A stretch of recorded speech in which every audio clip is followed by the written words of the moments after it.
Boa tarde, estudantes. Então, hoje vamos falar do alfabeto da reta. Como nas aulas passadas nós estávamos a abordar o estudo do ponto, hoje vamos começar um novo tema, que é alfabeto da reta. Então, nós temos que primeiro perceber o que é esse do alfabeto da reta.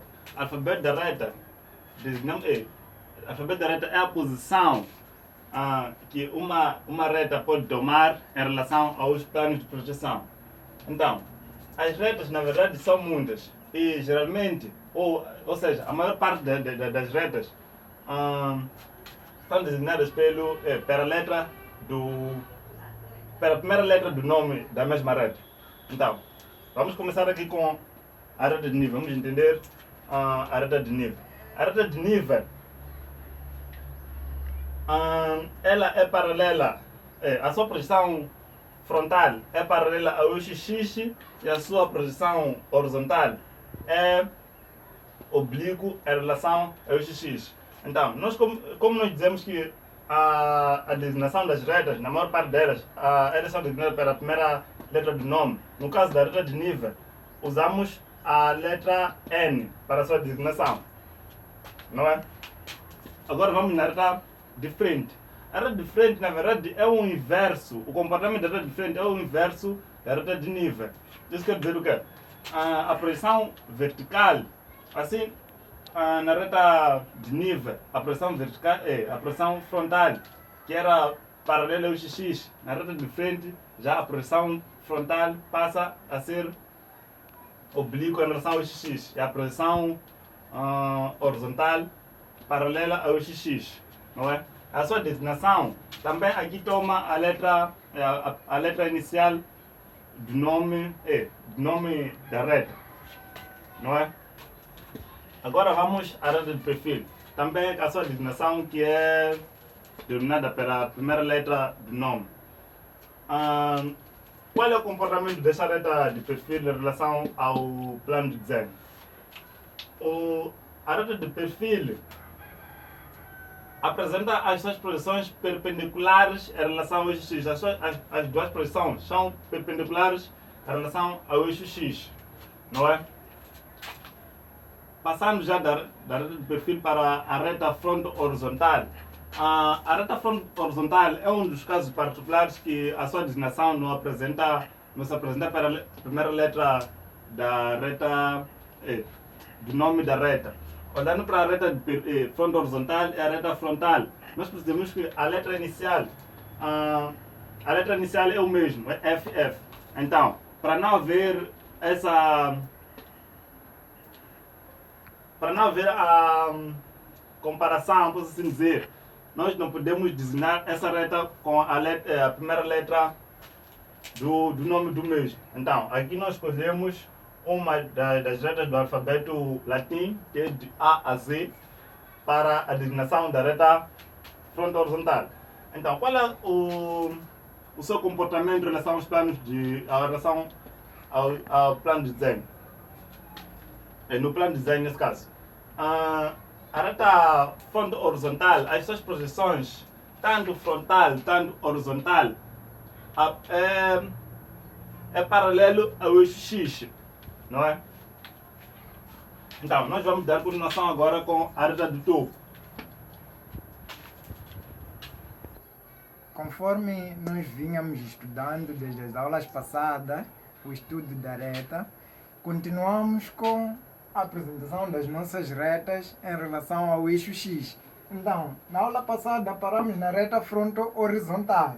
Hoje continuamos com a reta de topo, onde a reta de topo é visível na projeção horizontal e é reduzida a um ponto na projeção frontal. Continuando, vamos para a reta vertical, que é o inverso da reta de topo. Ela é visível na projeção frontal e reduzida a um ponto na projeção horizontal. Temos outro caso aqui, a reta oblíqua. O nome já diz, a reta é oblíqua. Então, as projeções dos seus traços são oblíquas em relação ao eixo X.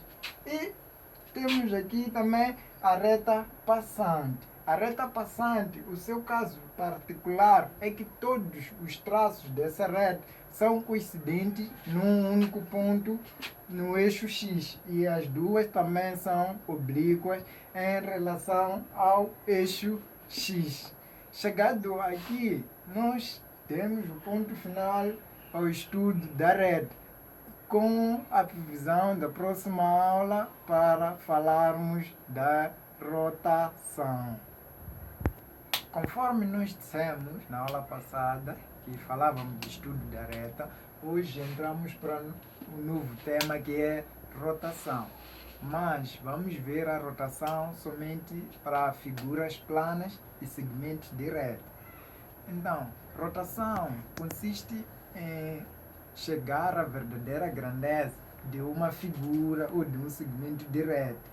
Então, podemos aqui observar um exemplo aqui no quadro. Temos aqui um triângulo ABC assente no plano de topo, onde seu traço frontal designado por frontal beta e frontal ômega e horizontal ômega. Sem mais demoras, vamos chegar à verdadeira grandeza deste triângulo usando o método de rotação. Então, para que haja uma rotação num determinado exercício, é necessário que nós tenhamos um eixo de rotação. Neste caso, nosso eixo de rotação vai coincidir, vamos fazer coincidir com a linha de chamada que une o ponto A2 e B2. Daqui nós vamos ter o eixo de rotação e designemos o ponto aqui pelo ponto E2. Esse ponto aqui vai nos ajudar com que nós rotemos o nosso triângulo até que cheguemos à verdadeira grandeza. Então, onde o eixo de rotação interseta com o traço frontal do plano, nós vamos colocar uma linha paralela ao eixo X. Então, colocamos aqui essa linha paralela ao eixo X. Então, com a ajuda de compasso, nós vamos rotar todos os pontos que estão assente no plano de topo, pertencente ao triângulo, até a nova linha que nós achamos, que é paralela ao eixo X. Então, com a ajuda de compasso, vamos colocar ponta seca do compasso no ponto E2, neste caso que é este ponto, abertura até o ponto B2. Então, rodamos o ponto até intersetar essa nova linha que é paralela ao eixo X. Então, faríamos o mesmo com os pontos A2 e C2, mas elas coincidem com o nosso ponto de rotação. Então, a esse novo ponto achado aqui, vamos determiná-lo como ponto BR2. Então, onde é que nós vamos ter os pontos AR2 e CR2? Elas também coincidirão. Aqui teremos o ponto AR2 a coincidir com BR2. Então, de seguida, vamos achar os pontos AR2, BR2 e CR2 na projeção horizontal. Então, com a ajuda de réguas quadro, é só transportar os pontos para a projeção horizontal.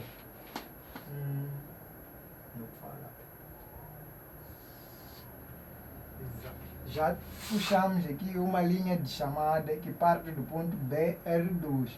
Então, para termos o BR1, é só com a ajuda de réguas quadro novamente, tiramos linhas paralelas ao eixo X até intersetar a linha de chamada do ponto BR2. Então, elas se intersetam aqui. Então, a este ponto, vamos designá-lo como ponto BR1. Então, o ponto AR1 vai coincidir com o ponto A1. Aqui teremos AR1 e o ponto C1 coincide com o ponto CR1. Então, De seguida, é só unir os novos pontos que nós obtemos, neste caso, os pontos rebatidos. Então, começando pela projeção frontal, unimos aqui. Aqui já temos a projeção frontal do nosso triângulo. Então, agora vamos para a projeção horizontal.